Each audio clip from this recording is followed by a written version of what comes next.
So we're back on Mull. We've returned to the big oak tree that we did a little video just before Christmas. It's now the end of March, so we've come back to remove this behemoth of an oak tree, the Quercus roboy. If you've not seen the previous video,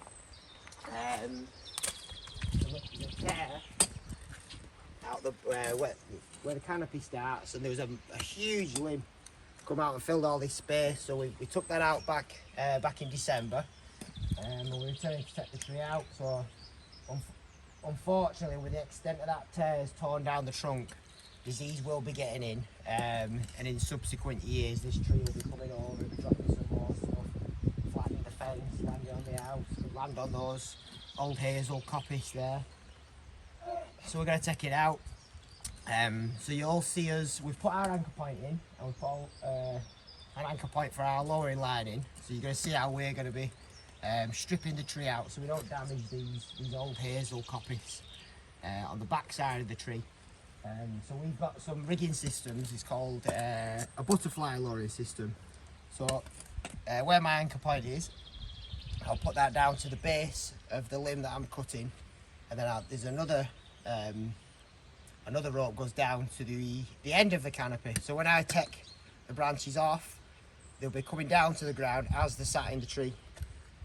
So they're not flapping around, spinning around, smashing limbs off trees. So it's a more controlled way of lowering those limbs to the ground. So what we're going to do, because this is a big tree, and it will, when we strip everything back to the trunk, we will struggle to get that tree over. We've got a block and tackle, so if need be we can pull it off that sycamore in the background. But what we're going to do is we're going to strip out this side of the tree, the right hand side of the tree. We're going to strip out everything over this deer fence. So we're going to leave a lot of weight in the top of the canopy, so that when we fell the tree, hopefully it will go up into that banking, nothing's going to get damaged, and then we can process it on the ground. Right, so we're going to do a little time lapse now, so you can see, you can sit back, make a brew, and you can watch how this tree is going to be dismantled.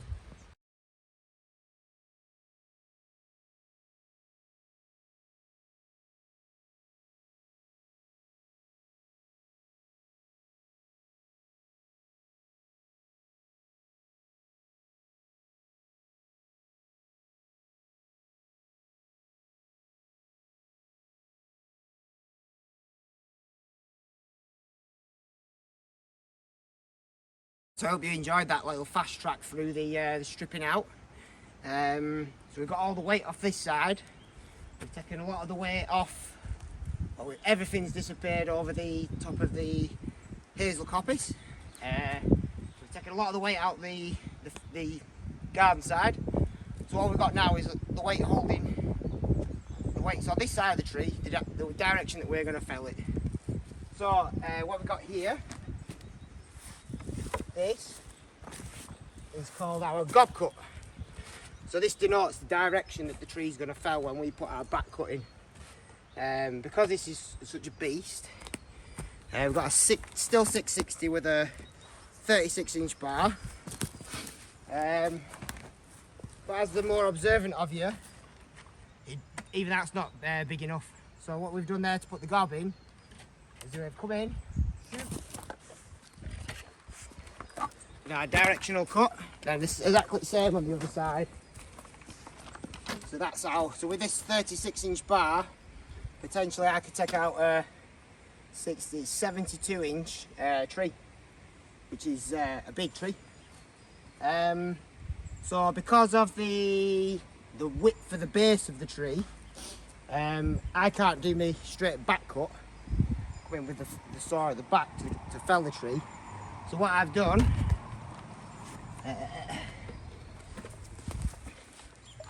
get the saw in. So there. So I've done what's called a letterbox cut. So we bore into the heartwood of the tree, and then I'll just bring the end of the saw around, and that opens up the heartwood of the tree. So when I come in with my back cut, I know that timber's already been severed, and the tree's going to pop over. So we've got a lot of weight still on that side. And because we don't want any accidents, because it is a domestic job, we've put a pulling line from the top of the tree down to a big sycamore, and on the other end of that is a block and tackle. So when I've got my back cuts in, we'll just get a bit of tension on it, and the tree should pop over. Right, so we'll do another time lapse, get some cuts in, and you can watch the tree come down.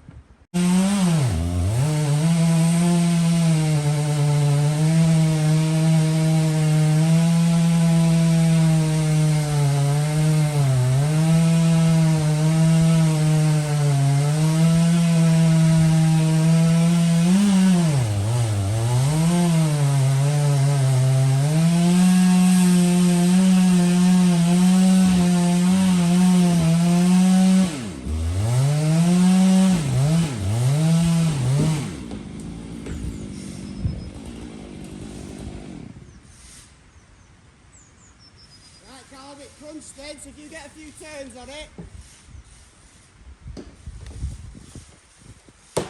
Yeah.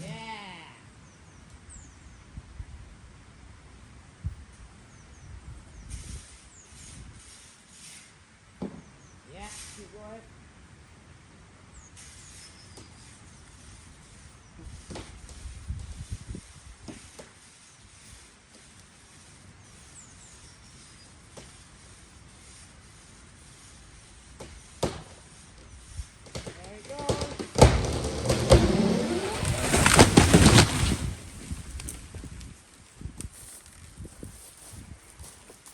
There we have it, so that came down nicely.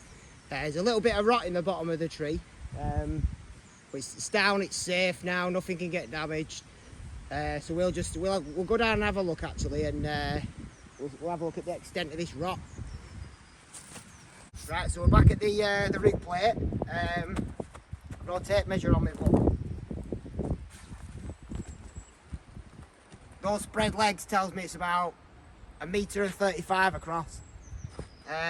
So we'll just have a look at this rot here. And you know what? All years of tree work, I've never seen anything like that. It does smell fungal, it's like a sweet smell to it, so there is a bit of disease in the tree.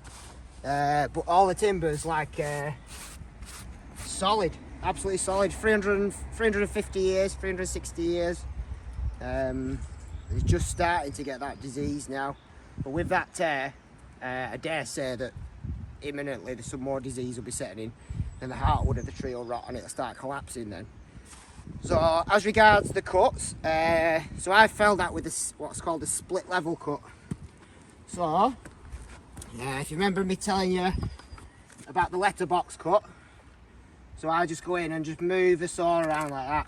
So that's taken all my hinge out here. So it does make it ever so slightly more dangerous because I haven't got as much holding wood, but it's way easier doing a letterbox cut on a big hardwood like this. It's a lot easier to pop it over as long as it's not leaning somewhere. So when I do my split level cut, so we put the gob in it, so that denotes the direction that it's going to fell, and then I'll come in from the back,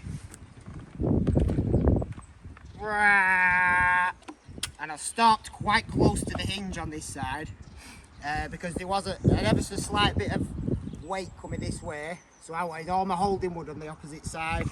So you can see there we've got like 4 or 5 inch of holding wood. So once I've gone through, it's obviously, as we said earlier, my bar will go all the way through. So once I've done that cut, I'll bang a wedge in that side.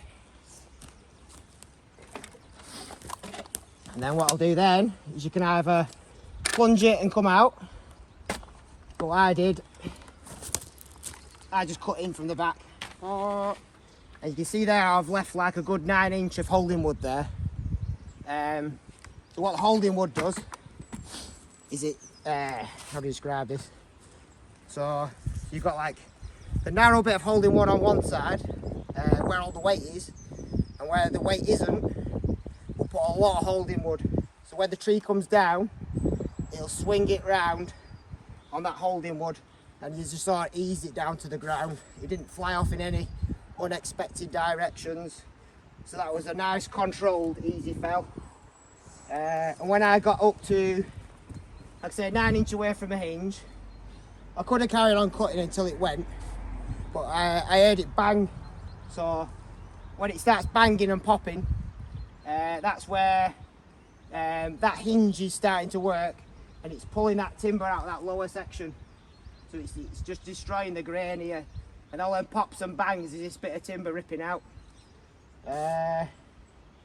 Yeah, so when I heard that first bang, I shouted up to Callum, start pulling on the block and tackle, and it needed very little persuasion to get it on the ground.